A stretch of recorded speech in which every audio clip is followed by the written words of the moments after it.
যাদের কাছ থেকে অতিরিক্ত টাকা নেওয়া হয়েছে আপনারা প্রয়োজনীয় ডকুমেন্টস সহ এখানে যোগাযোগ করুন, আপনাদের টাকা ফেরত দেওয়া হবে। আপনাদের টাকা ফেরত দেওয়া হবে।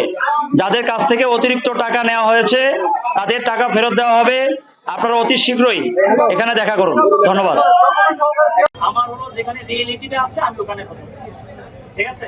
আপনি রং নিচ্ছেন না রাইট নিচ্ছেন এটা আমি মনে করি একটা গরিব মানুষ ঠকতেছে কিনা এটা আমি দেখবো। আচ্ছা, এখন আপনি আমাদের একটু লজিক দেন যে আমি বাসের খুঁটি পাবো যদি আমাদের 200 টাকা করে নিই, এখানে যদি 10,000 লোক আসে 200 টাকা করে নিলে কত টাকা আসে? অনেক টাকা আসে। যার 4 ভাগের 1 ভাগও বাস লাগাতে খরচ হয় না। আচ্ছা, মানলাম এটা নিলে, তাহলে আমি যে লিজ নিয়ে আসলাম, গভর্নমেন্ট থেকে লিজ আনলাম, ওই 600 টাকাটা নিয়ে কোথায় দিচ্ছি? আমার এই খরচের ভিতরে 600 টাকার ভিতরে সম্ভবত, তাহলে আমি এই 200 টাকা অতিরিক্ত নিচ্ছি। হয় আমাকে 200 টাকার খরচটা বুঝাইতে হবে, নয় আমাকে 600 টাকার খরচটা বুঝাইতে হবে। এই টাকাটা যাচ্ছে কোথায়? সরকার পাচ্ছে, আমি পাচ্ছি, না সাধারণ মানুষরা পাচ্ছে?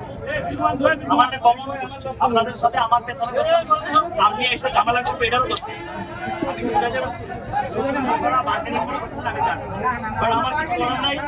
আমি পাবলিকের সাথে থেকে কথা বলতেই হবে, ঠিক আছে? আপনারা যে রঙে আছেন এটা আপনারা স্বীকার করতে হবে।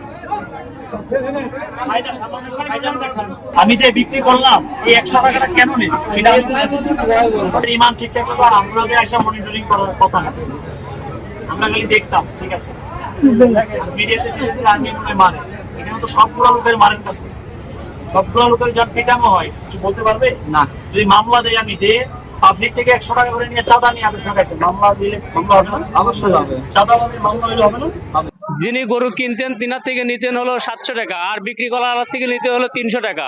কিন্তু সেনাবাহিনী আসার পরে সেনাবাহিনীর হস্তক্ষেপে এখন শুধু যে গরু কিনবে তার থেকে 600 টাকা নিচ্ছে। এই জন্য সেনাবাহিনীকে অসংখ্য ধন্যবাদ। পর্যন্ত খাজনা নিচ্ছে 700, আর যে যার গরু সে নিচ্ছে 300। সেনাবাহিনী আসার পরে এখন থেকে যে গরু কিনবে তাকে দিতে হবে 600, আর যে বিক্রি করবে তাকে কোনো খাজনা দিতে হবে না। আগে হলো সেনাবাহিনী আসার আগে 800 লিচ্ছে, এখন 600 লিচ্ছে। প্রথমে সেনাবাহিনী আসার আগে যেভাবে নিতে লাগছিল এটা আসলে ঠিক না। সেনাবাহিনী আসার আগে আমাদের হাট কমিটিরা যে টাকা পয়সা গুলো লেখাতি লিছে এবং যারা বিক্রি করছে ওই টাকাগুলো লেওয়াতে আমরা আশাপূর্ণ না। গরু যারা বিক্রি করতেছিল তাদের কাছ থেকে 300 টাকা করে নিচ্ছিল, আর যারা কিনতেছিল গরু তাদের কাছ থেকে 700 টাকা নিচ্ছিল।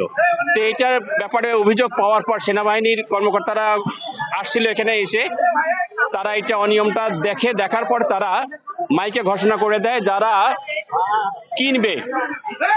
গরু কিনবে তারাই শুধু 600 টাকা দেবে সরকারি যে নিয়ম অনুযায়ী।